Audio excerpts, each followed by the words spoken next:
and welcome to Thursday Thoughts. I am Pastor Alex Bruning, and I'm glad to have you join us on this last week of January, which seems crazy to me, already a month into 2020. We are so glad that you join us each and every Thursday for a little time of thinking over the scripture that will be presented to us on Sunday in worship following the narrative lectionary. We are continuing our journey through Mark, and this week we are picking up right where we left off last week, starting in chapter 5, verse 21, going through 43. But before we get started today, I have a couple of announcements that I want to make sure to remind you of or inform you of today. So the first is that Sunday is our Super Bowl snacks and sweets sale to benefit our Sunday school. So if you would like to bake or make something to put in that sale, we would really appreciate any donations there. And then you can come and shop on Sunday. It is a free will donation. And as I said, all of that money will benefit our Sunday school program. There will be some wonderful goodies there. The youth spent last night making things to share. I know there's going to be a couple different kinds of dip and some puppy chow and some monster cookies, some honey peanut butter Cheerio bars, and some other great stuff. So come and check out that Super Bowl snacks and sweet sale Sunday following worship. Also, Thursday Thoughts is going to be doing something a little different for our Lenten year. So right now we look at the text for the following Sunday every week, and during Lent we're going to run a Lenten special in which we are thinking disciplines. What that means is that each week we are going to look at a new and different spiritual discipline and how you can practice it in your own life, as well as how I've practiced it in my life and how our co-host has practiced it in their life. We're hoping to have 7 different co-hosts who are willing to try these spiritual practices. So if you would like to be one of those co-hosts, comment below or reach out to Pastor Alex, myself, and we will get you signed up for that. I'm super excited. I've been planning the disciplines and looking at the ones that we're going to be thinking about, and I hope that you all will join us in that, possibly as a co-host. So let me know there.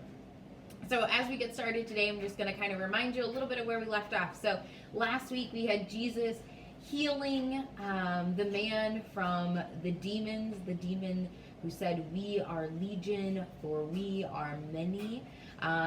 Jesus sent the demons into 2,000 pigs, which then dove into the sea and drowned. And the people of the area begged Jesus to leave. And Jesus did. Jesus got in his boat and sailed across the sea. And that is where we're picking it up. Jesus arriving back in Galilee, back to the other side of the sea. So looking at chapter 5, verse 21. When Jesus had crossed again in the boat to the other side, a great crowd gathered around him, and he was by the sea. Then one of the leaders of the synagogue, named Jairus, came, and when he saw him, he fell at his feet and begged Jesus repeatedly, "My little daughter is at the point of death. Come and lay your hands on her so that she may be made well and live." So Jesus went with him. And a large crowd followed Jesus and pressed in on him. Now there was a woman who had been suffering from hemorrhages for 12 years. She had endured much under many physicians and had spent all she had, and she was no better, but rather grew worse. She had heard about Jesus and came up behind him in the crowd and touched his cloak, for she said, "If I but touch his clothes, I will be made well." Immediately her hemorrhage stopped, and she felt in her body that she was healed of her disease. Immediately aware that power had gone forth from him, Jesus turned about in the crowd and said, "Who touched my clothes?" And his disciples said to him, "You see the crowd pressing in on you. How can you say, 'Who touched me?'" He looked all around to see who had done it. But the woman, knowing what had happened to her, came in fear and trembling, fell down before him, and told him the truth. He said to her, "Daughter, your faith has made you well. Go in peace and be healed of your disease." While he was still speaking, some people came from the leader's house to say, "Your daughter is dead. Why trouble the teacher any further?" But overhearing what they said, Jesus said to the leader of the synagogue, "Do not fear, only believe." Jesus allowed no one to follow him except Peter, James, and John, the brother of James. When they came to the house of the leader of the synagogue, he saw a commotion, people weeping and wailing loudly. When he had entered, he said to them, "Why do you make a commotion and weep? The child is not dead, but sleeping." And they laughed at him. Then he put them all outside and took the child's father and mother and those who were with him and went in where the child was. He took her by the hand and said to her, "Little girl, get up." And immediately the girl got up and began to walk about. She was 12 years of age. At this, they were overcome with amazement. Jesus strictly ordered them that no one should know of this and told them to give her something to eat. The word of God for the people of God. Thanks be to God. So this text is so filled full of things that I have a huge desire to talk about. This text looks at a Jewish leader in the synagogue and his daughter who is dying, his 12-year-old daughter who is dying, who begs for Jesus to heal his daughter. It looks at a woman who has been ostracized from the community for 12 years due to hemorrhaging, to bleeding, and who has spent all of her money, all of her resources to try and be healed by the medical doctors of the time, and nothing has worked. And she has been shunned for being unclean, possibly in a great deal of pain, depending on what the bleeding stems from. And how she knows that if she just but touches Jesus's cloak, she can be healed. She doesn't even need Jesus to physically touch her or to heal her. She just needs to graze his cloak, and she will be healed. And we have Jesus who is on the way to save someone's life, and who stops to search in a crowd for some random person who touched him. And while he's searching, the person he's supposed to be saving dies. But then, as if only Jesus fashion happens, "Oh no, she's just sleeping. You people don't know what you're talking about. You can't tell." And they mock and they laugh at him when he says this. But then he goes in and he tells her, "Little girl, get up." And she does. This is the first raising of the dead that we see from Jesus. We also, in another gospel account, see Jesus raise Lazarus. We also, in another gospel account, see Jesus raised from the dead. But this is the first, a 12-year-old girl of a leader in the synagogue. And I loved so many different things that I read about this text, that people talked about this text with me. But the thing that I want to focus on for just a few minutes here in our Thursday Thoughts video is faith versus belief. I heard from a fellow narrative lectionarian that faith and belief are different, that faith puts belief into action, that faith puts what we think to be true, what we believe to be true, and lives that out in a daily action, in a way that is seen and heard and known and tangible. And so he talks of this woman's great faith that has made her well. It was her willingness to act on what she believed. She believed that Jesus could heal her. She believed that touching his cloak could heal her. And she acted on that. She put that into action by going into a crowd, which she was not to do. She was ritually unclean. And touching the cloak of a man who was considered amazing and great and was a good Jewish man, who she would make unclean by touching.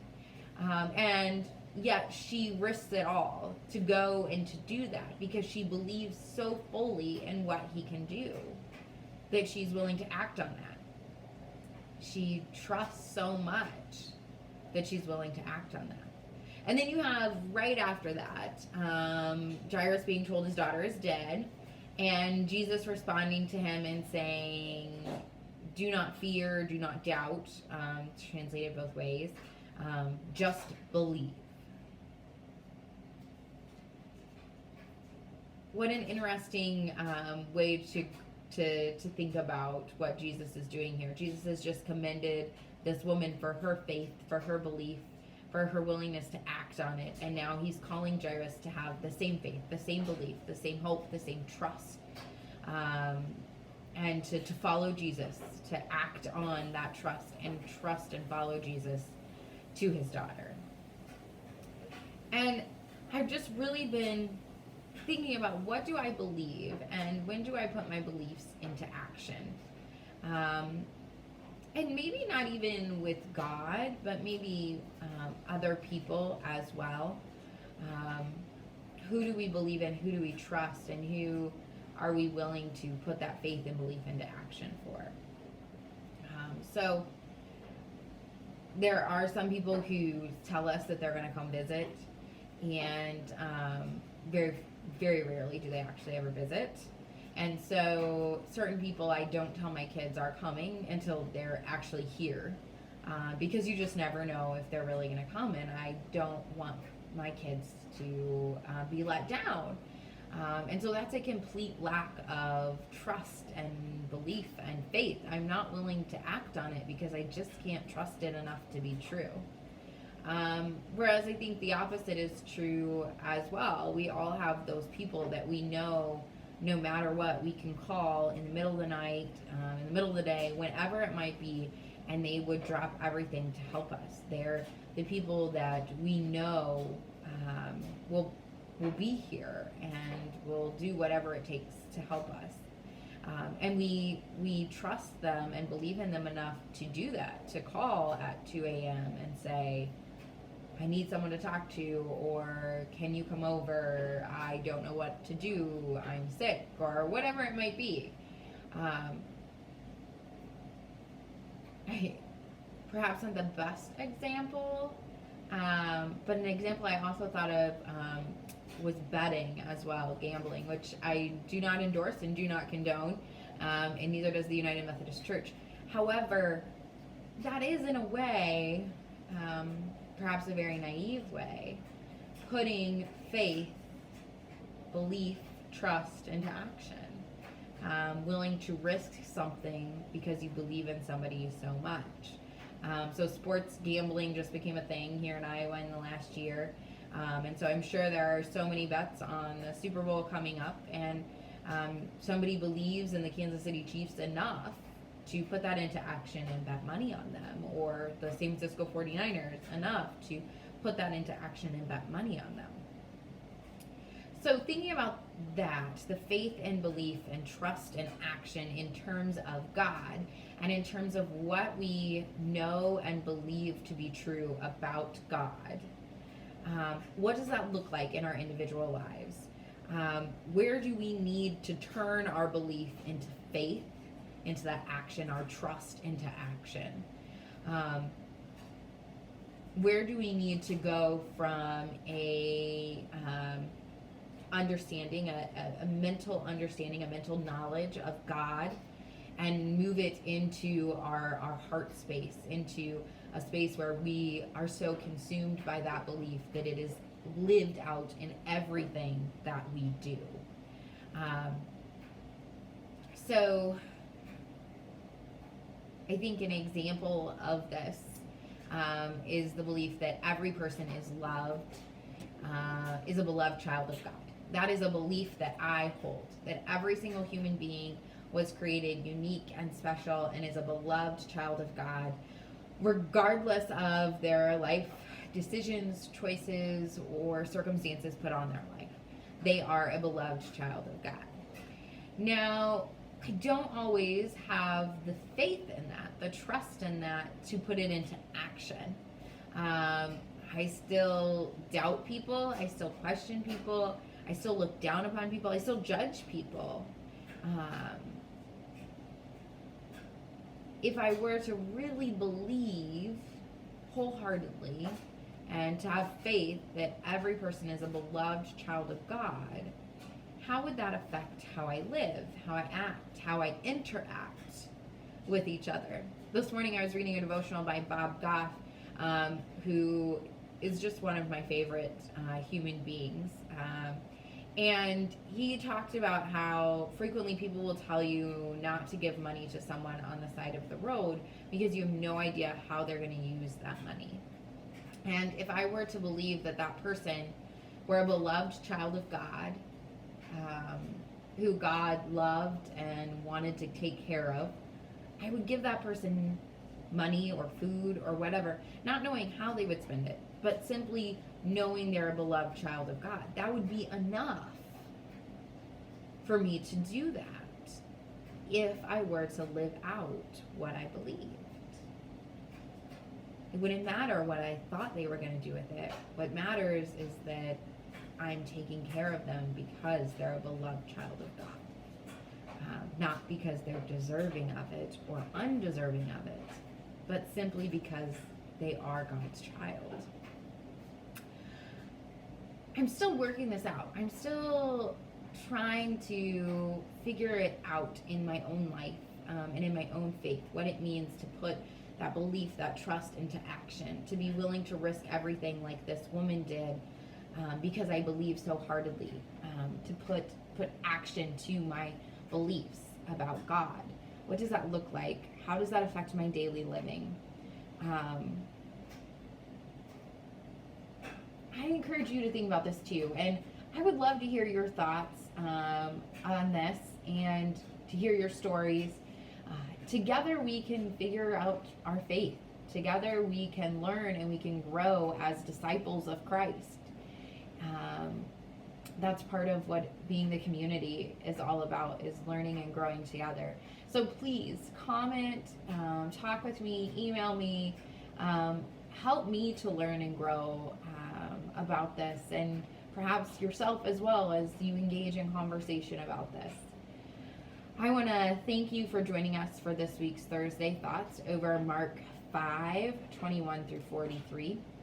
We're going to talk some more about Mark 5 on Sunday morning at 9 a.m. at First United Methodist Church of Jessup, Iowa. We would love to have you join us in worship in person if you are able.